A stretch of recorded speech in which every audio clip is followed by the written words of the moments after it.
सावन माह की पहली सोमवारी पर बाबा गरीबनाथ के जलाभिषेक को लेकर आस्था का सैलाब उमड़ने लगा है। शुक्रवार सुबह से हजारों कांवड़िया भक्त बाबा गरीबनाथ का दर्शन पूजन कर पहलेजा घाट के लिए रवाना हुए, जहां से वो गंगा जल लेकर वैशाली के रास्ते मुजफ्फरपुर पहुंचेंगे।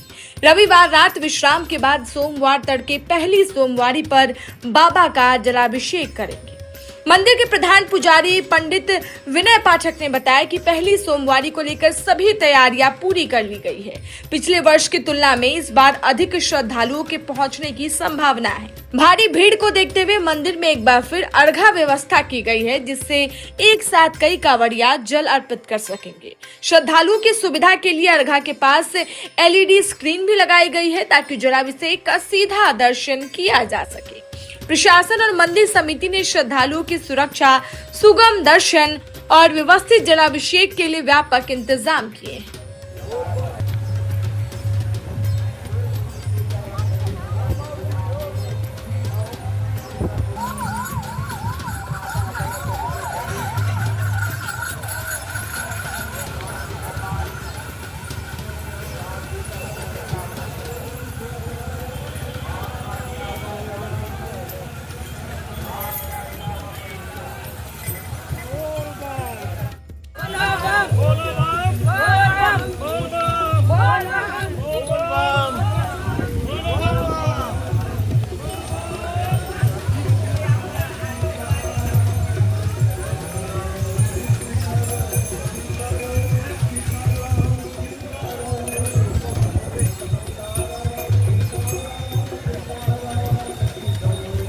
इस साल जो तैयारी थी उसी से भी और बेहतर की गई है, थोड़ा सा और बैरिकेडिंग मजबूत कर गई है। हर साल भीड़ बढ़ती ही चली जा रही है, तो हर साल अपना सावन अपना रिकॉर्ड खुद तोड़ता है, तो इसी हिसाब से सारा व्यवस्था की गई है।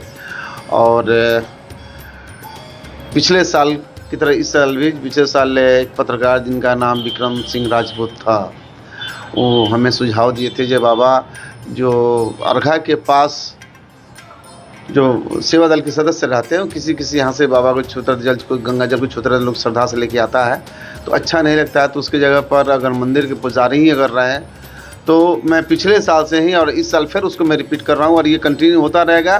जब अर्घा के पास सिर्फ पुजारी ही रहेंगे, मंदिर की लाइटिंग की व्यवस्था, मंदिर की जनरेटर की व्यवस्था, मंदिर की सारा बिजली की व्यवस्था, बैरिकेडिंग की व्यवस्था, सारा चीज़ कंप्लीट हो चुका है। मंदिर अपने आप में पूर्णतः तैयार है। वॉलंटियर को क्या निर्देश दिए गए? वॉलंटियर को निर्देश दिया आपस में प्रशासन के साथ, जिला प्रशासन और प्रशासन सामंजस्य बना के रखें। किसी भी भक्त के साथ दुर्व्यवहार नहीं होना चाहिए, अगर दुर्व्यवहार करेंगे तो बैन हो जाएंगे। पिछले साल भी कई हम लोग एक्शन लिए हैं और बैन भी किए हैं। तो जो भी सेवा दल के सदस्य अगर बदमाशी करेंगे या किसी भक्त के साथ अभद्र व्यवहार को उनको बैन कर दिया जाता है। किस तरह की भीड़ उमड़ेगी इस बार पहली सोमवारी? पिछला साल को देखते हुए सब तो हम लोग आशा करते हैं ज़्यादा ही भीड़ होगी। कहीं भीड़ बाबा की बढ़ती जा रही है, सावन अपना रिकॉर्ड खुद तोड़ता है, तो हमें उम्मीद है जब पिछले साल से ज़्यादा भी इस बार भीड़ बढ़ेगी ही बढ़ेगी। अर्घा का ट्रायल भी कर लिया गया है? अर्घा का ट्रायल अभी नहीं लिया गया, लेकिन अर्घा पूर्णतः जिससे था उसे किया गया और मैंने उसको लगा के देखा है और उसकी हाइट वेट सब मैंने देख लिया है और उसी हिसाब से सारा अर्घा लगा। एक छोटा सा अगर 10 साल का बच्चा भी है तो आराम से जल अर्घा में डाल सके, उस तरह से हम लोग ने कर दिया। अर्घा का बात करें तो कितने बजे लग जाएगा, कब से लग जाएगा? रविवार को 8 बजे के बाद बाबा के प्रधान पूजा शुरू हो जाती है, तो गर्भगृह के अंदर कोई नहीं जा सकता, गर्भगृह से बाहर से ही आप दर्शन पूजन कर सकते हैं। लेकिन रात्रि 10 बजे के बाद अर्घा के माध्यम से ही जल चढ़ाएंगे, मतलब संडे को, रविवार को रात्रि 10 बजे के बाद और सोमवार को संध्या तक। निगरानी वगैरह को लेकर CCTV कैमरा मेरा मंदिर का 365 दिन चालू रहता है, इसमें 26 कैमरा है और प्रशासन भी बाहर कैमरा में लगा रही है, हमने देखा है। और प्रशासन भी अपनी व्यवस्था कर रही है बाहर। देखिए VIP एंट्री हमारे यहाँ तो होता नहीं है, जैसे कि आप जिसके प्रोटोकॉल में मंत्री आते हैं तो प्रोटोकॉल में आते हैं, उनको आप रोक नहीं सकते हैं, उनका प्रोटोकॉल होता है। लेकिन VIP जो है पैसा लेकर पूजा कराना, ये हमारे मंदिर की पद्धति नहीं रही है।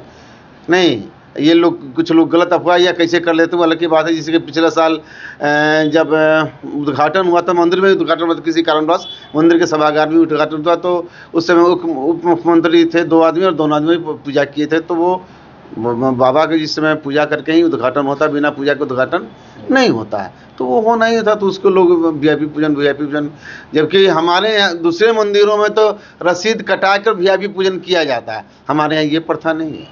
हाँ, आप आए, आप हैं तो पत्रकार हैं, आप भीतर जाइए, लेकिन आप भी गर्भगृह में नहीं जाते हैं, आप भी कोशिश करते हैं, आप अपने से कोशिश करते हैं हमारी इज्जत बचाने के लिए, आप बाहर से ही बाहर सब विजुअल लेते हैं। तो ये हमारे लिए बहुत बड़ी चीज़ है भाई, आप लोग का भी सहयोग मिलता रहता है और आप लोग के माध्यम से अपील करते हैं कि हमारे यहाँ कोई वीआईपी पूजन नहीं होता, लेकिन प्रोटोकॉल होता है। पिछले बार श्रृंगार की टाइमिंग में बदला गया, तो उसी तरह है या फिर इस बार? नहीं, उसी तरह से श्रृंगार का टाइमिंग रहेगा। तैयारियां पूरी कर ली गई है। पूरी तैयारी कर ली गई है, भक्तों की पूरी सुविधा रहेगी, इसमें कहीं दो मत नहीं है।